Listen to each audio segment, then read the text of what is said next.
We've all got our things to nerd about. What do I have? Well, next to franchises like Pokemon and Zelda, there is one franchise that I feel to this very day holds out to have the title of one of the best Super Nintendo games of all time. What game am I talking about? Super Metroid for the Super Nintendo. Now, I can sound generic and go on saying, Metroid was so innovative and introduced free exploration. Whoa, hold the phone. That's not what makes this so great. So, let's start from the beginning. Samus was a pretty cheery young girl with a pretty typical life, but the only thing was that her father was working on a very delicate project.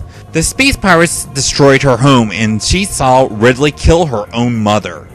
She was abandoned and saved by the Chozo, who gave her special training under the watchful eye of Mother Brain.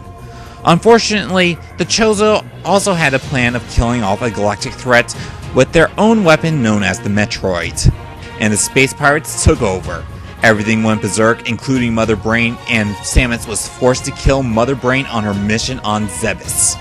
In SR-388, she came into contact with a baby Metroid who thought Samus was its mother, and she turned it into the Galactic Federation to set up the story of Super Metroid.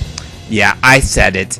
It was a consistent timeline to set up for this game. God, I'm such a nerd. Well, on the space colony, Ridley was the one who ambushed the scientists and kidnapped the baby Metroid and activated the self-destruct for Samus. You have to escape the colony and chase Ridley to Zebes.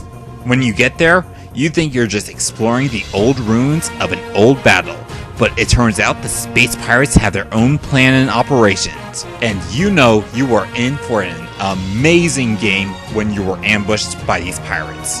The setup was so amazing and very emotional, done with very little dialogue. It literally revisited what happened in the first Metroid game and kicked it right in the balls. Now for everything else, the graphics and visuals make for such an immersive, luscious atmosphere and make it feel like you're on a desolate planet. The music was very memorable and it fits the scenery so well. The concept of original Metroid games typically goes you get power-ups in order to progress deeper into the large world, and a big thing that wasn't in the two first Metroid games?